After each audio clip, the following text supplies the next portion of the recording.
Desmemorias, un relato de Juan Carlos García.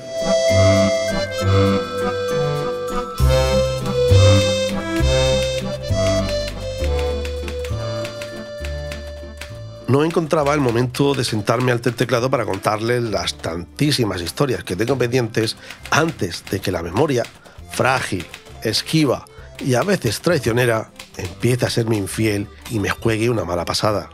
Ahora, ya con una buena cantidad de tiempo libre por delante y una pensión modesta pero segura, creo que ha llegado ese momento. La mía no ha sido una vida cualquiera, como escucharán en los próximos minutos. He vivido mucho y de muchas maneras, tanto que podría decirse que por mí han pasado varias vidas en una sola. Nací en un pequeño pueblo de Murcia. La guerra civil había pegado duro, muy duro, y la lucha por la supervivencia se vestía de picaresca, tradición y la superstición más enconada de la España rural. Uno de mis primeros recuerdos es en inglés. Un inglés mal hablado, chapurreado, cuando no directamente inventado, de aquellas gentes que durante semanas se desvivieron por engalanar el pueblo y adecentarlo al máximo. Buena parte de las esperanzas de prosperidad futura se volcaron en aquella visita. Iban a traer la prosperidad, alimentos y dinero, mucho dinero, en dólares. Se prepararon fastos de todo tipo, exhibiciones de bailes regionales, una coplilla compuesta para la ocasión, un alcalde motivado arengando a su pueblo. Al final no recuerdo muy bien qué pasó.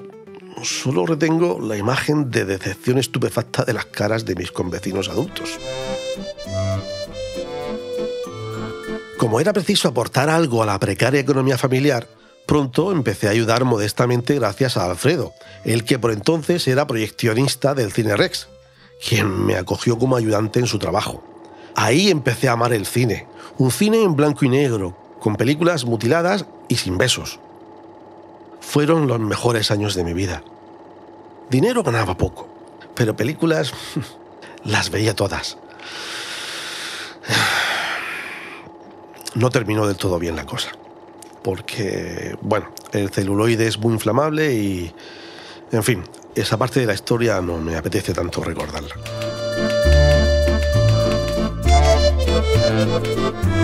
Las cosas en la vida real no siempre son como en el cine. Mi adolescencia fue una montaña rusa.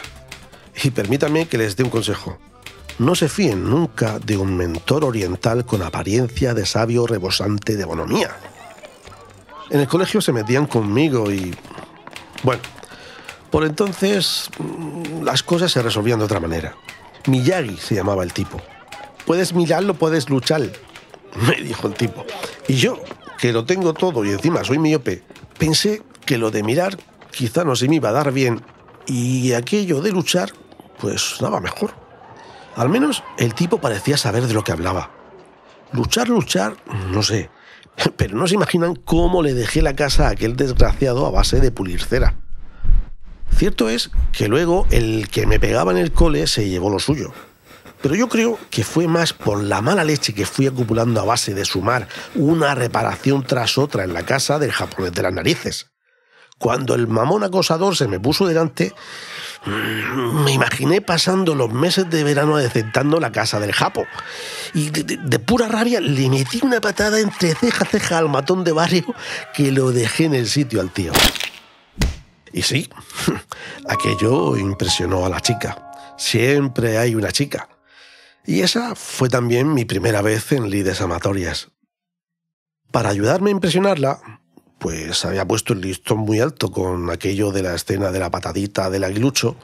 Mi padre tuvo la genial idea de sumergirse en lo más profundo del barrio chino siguiendo la recomendación de Miyagi.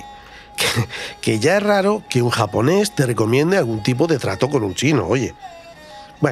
El caso es que no tardé en descubrir el porqué de aquella recomendación envenenada del puñetero japonés. Mi padre apareció en casa con un extraño bicho peludo, un peludo inocente y delicado. Me habló de 3 reglas que tenía que cumplir. Algo sobre la comida de horas y el agua, creo recordar.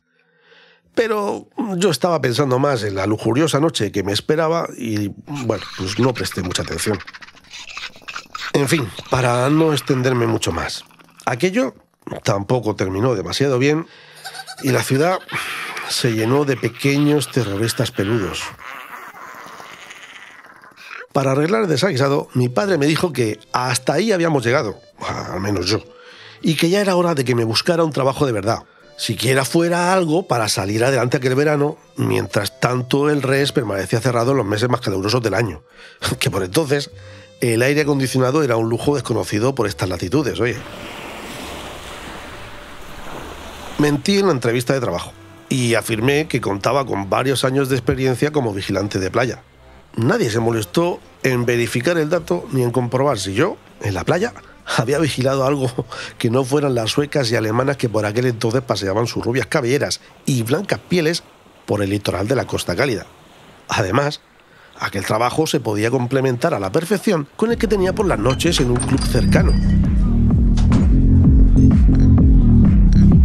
Allí, en aquel club, me especialicé en crear cócteles de diseño, con más parafernalia y aparatosidad que otra cosa, es cierto. Además, por supuesto, de ligar con toda chica de buen ver que se me pusiera a tiro. Y créanme, una gran sonrisa tras la barra y una coctelera que se agita hacen maravillas en este aspecto. La cuestión es que por la noche hacía cócteles y por el día dormitaba sobre una silla de vigilancia haciendo como que inspeccionaba la playa. Pero no ha sido la mía una vida especialmente tocada por la buena suerte. ¿Qué probabilidades hay de que un gigantesco tiburón blanco aparezca en la manga y le dé por comerse a los turistas que allí chapotean en el agua? Y de que eso ocurra, además, precisamente cuando me pilla a mí haciendo el parguela sobre una silla de vigilancia playera, pues sí, ya ven, aquello tampoco terminó bien precisamente. Viendo que la vida despreocupada, festiva y lujuriosa a la que aspiraba se torcía por momentos, decidí adentrarme por senderos más oscuros, pues yo no había renunciado a mi sueño de dinero fácil. Yo, que soy daltónico, me vi entonces rodeado de un grupo de tipos trajeados pero molones que se llamaban entre ellos con nombres de colores, ironías de la vida, y planeaban el atraco armado a un banco. Como fui el último en incorporarme al grupo, los desgraciados me dejaron el nombre que no quería nadie, así que terminé siendo el señor Chiclamino. Sí, ese color existe y hay que tener mala leche para usarlo como nombre en clave.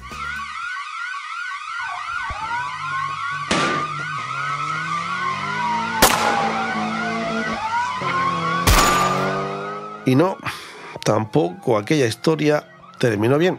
Vamos, que tocó salir por patas. Y no sería la última vez en mi ajetreada vida. Lo malo era que unos matones se habían quedado con mi ridículo nombre en clave y, lo que es peor, con mi cara. Así que había que hacer desaparecer al señor Chiclamino cuanto antes y además tratar de que mi cara se olvidara por un tiempo.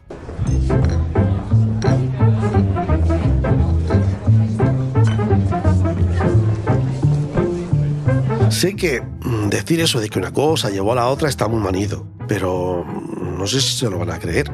En apenas 24 horas pasé de llevar un coqueto traje negro con elegante corbatín y gafas de sol oscuras a vestir con peluca rubia, falda ajustada y tocar el contrabajo en una banda femenina respondiendo al nombre de Dafne.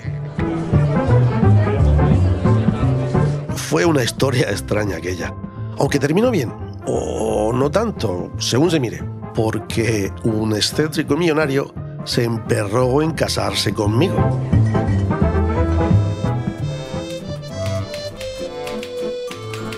Con los nervios destrozados, decidí parar un tiempo y sobrevivir con lo que había ahorrado a base de tocar el contrabajo aquella temporada.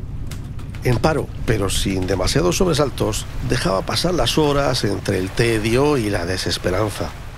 Los lunes quedaba con unos colegas y nos colábamos en la barcaza que surcaba el Mar Menor y pasaba por la Isla del Barón, donde echábamos la tarde a plena solana.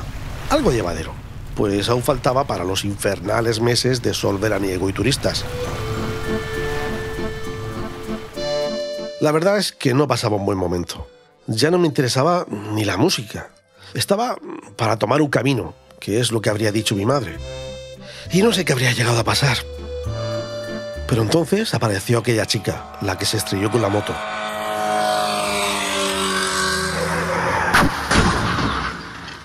Cuando fui a socorrerla estaba bastante aturdida, tanto que no sabía ni quién era ni tan siquiera cómo se llamaba. Nada, formateo profundo. Así que pensé, ¿por qué no?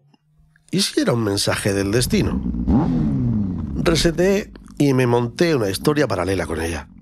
Le conté que éramos novios desde hacía tiempo y nos fuimos a un camping a olvidarnos de todo. Bueno, eso de olvidar era fácil para ella, claro, que venía con la amnesia puesta. Y ya se pueden imaginar cómo terminó aquello cuando pasó lo inevitable y ella recuperó la memoria. En las películas de Hollywood, la chica se enamora de su falso novio y finge no recordar su pasado para así suplirlo por el impostado. Pero en la vida real, esas historias terminan, pues como terminan, con una hostia con la mano abierta y varios insultos de los más agrios imaginables.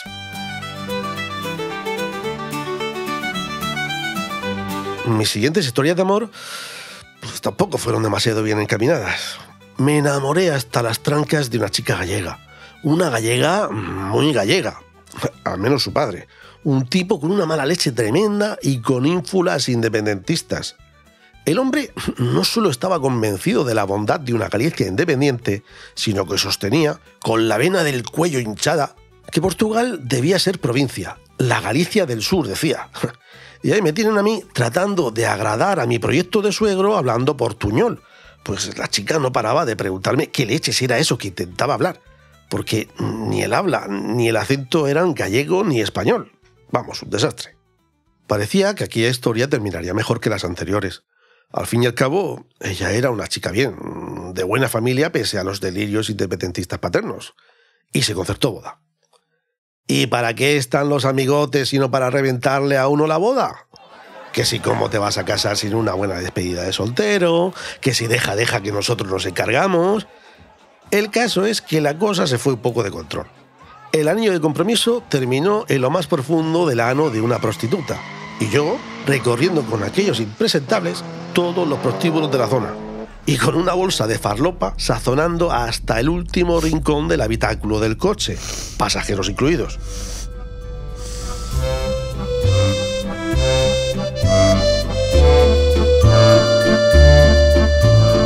Tenía que acabar con aquello.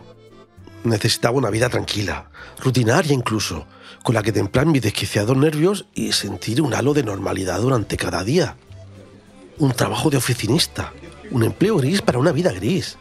Ese sería mi siguiente objetivo. Así que entré a trabajar en una compañía de seguros. El sueldo era una miseria, como el trabajo, pero al menos era predecible. Al poco tiempo de estar allí, supuse que no sería mala idea buscar un ascenso que me brindara algo más de ingresos, y se me ocurrió la ingeniosa fórmula para granjearme los favores de mis jefes. Yo les prestaba la llave de mi pisito para que lo usaran de picadero, y ellos se quedaban debiéndome un favor. Malo habría de ser que pronto no cayera un ascenso. Pero la cosa se complicó cuando aquellos desgraciados que tenía por jefes se habituaron a ir con asiduidad a mi piso y se contaron el chollo unos a otros. Al final, pasaba más tiempo deambulando por ahí que en mi propia casa. Hasta me aficioné a ir a la biblioteca pública del barrio. ¿Qué remedio? Si en casa no podía estar. Para mayores males, me enamoré de una chica del trabajo y, para colmo de mis pesares, resultó que ella... En fin, no les aburro más con esta triste historia. Así que tuve que cortar de raíz con aquello y volver a reinventarme. Como ya me había familiarizado con la mentira y la inventiva y estaba curtido en contar historias para salvar mi pellejo, trabajé un tiempo de periodista. Además de un buen montón de mentiras, aquella temporada tuve tiempo de escribir una historia apasionante que pude vivir en primera persona. Nos llevaron a unos cuantos periodistas a cubrir una de las últimas ejecuciones de este país, pero como la cosa tenía mucho de propaganda, el alcalde y el alcaide de la prisión montaron un numerito de lo más lamentable, que terminó con el preso fugado y mi periódico y yo como cómplices involuntarios de la fuga.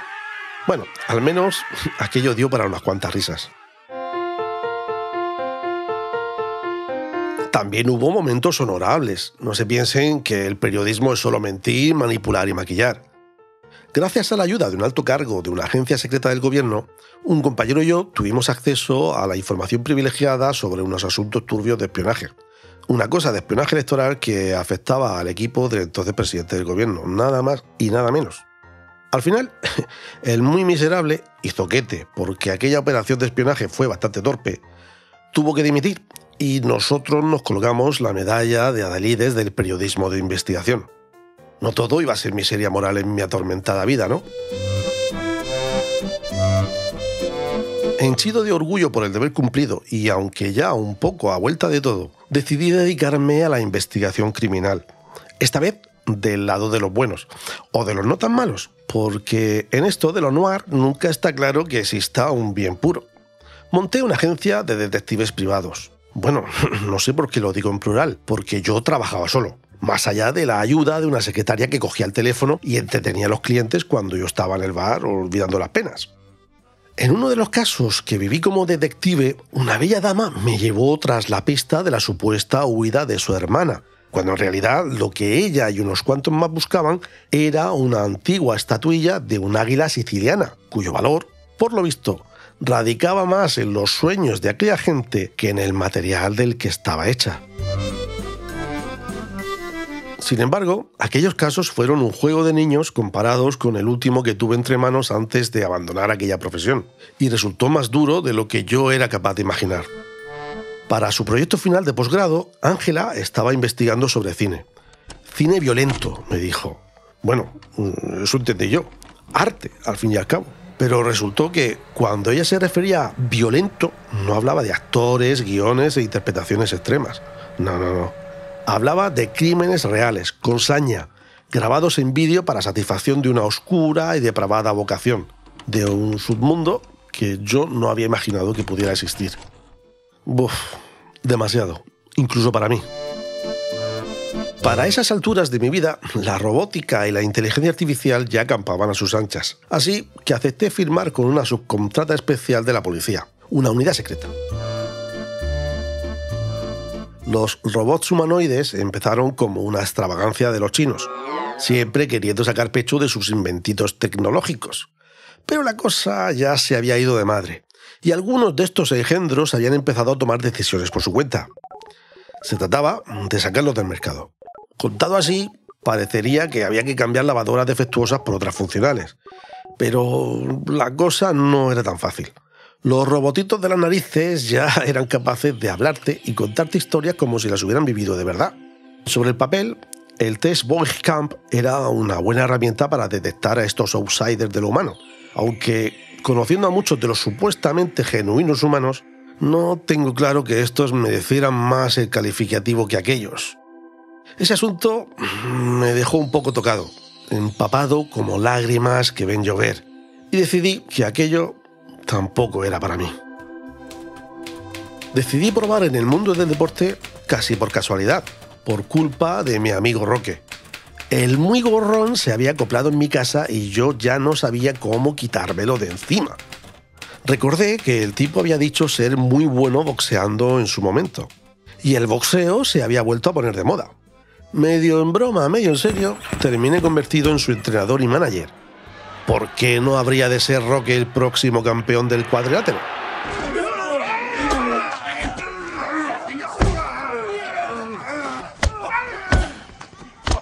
Vale, era un disparate. Así que probé con el baloncesto. Pero para entonces yo ya tenía mal carácter. La vida me había tratado mal y hacía mucho que yo ya no era el niño tierno, ingenuo que montaba bobinas en el Rex. Y claro, ese mal genio ya me había jugado malas pasadas. Lo extraño es que, sin buscarlo y arrastrado por una rocambolesca concatenación de carambolas, terminé entrenando a un grupo de personas con discapacidad intelectual que, además, jamás habían jugado a baloncesto ni a nada que implicara sostener una bola entre las manos. Pensé que era una broma cuando vi ante mí a aquella tropa, pero no. Se suponía que debía entrenarlos y, si hacía falta, enseñarles a jugar a baloncesto. En realidad, fueron ellos los que me enseñaron a mí. Me enseñaron a tomarme la vida de otra manera. Al fin hacía algo con sentido. Había encontrado algo con verdadero valor. ¿Y no podría yo dedicarme a eso? Pues no, esa idea era demasiado bonita y los tipos que me buscaban desde que fui el señor Chiclamino me vieron en la televisión. Fue cuando nos hicieron un reportaje tras quedar campeones de varios torneos de baloncesto para personas con discapacidad intelectual. La historia se repetía y yo volvía a tener que desaparecer. Otra vez.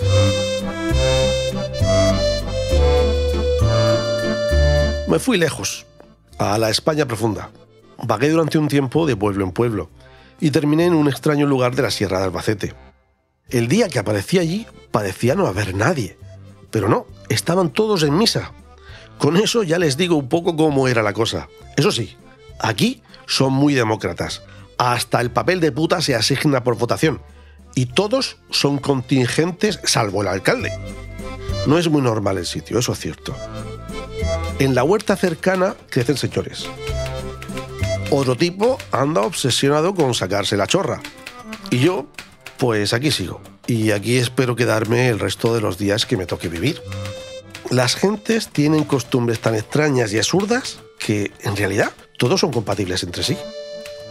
Este creo que es un lugar ideal para quedarse y escribir. Bueno, siempre y cuando no se plagie a Faulkner, claro.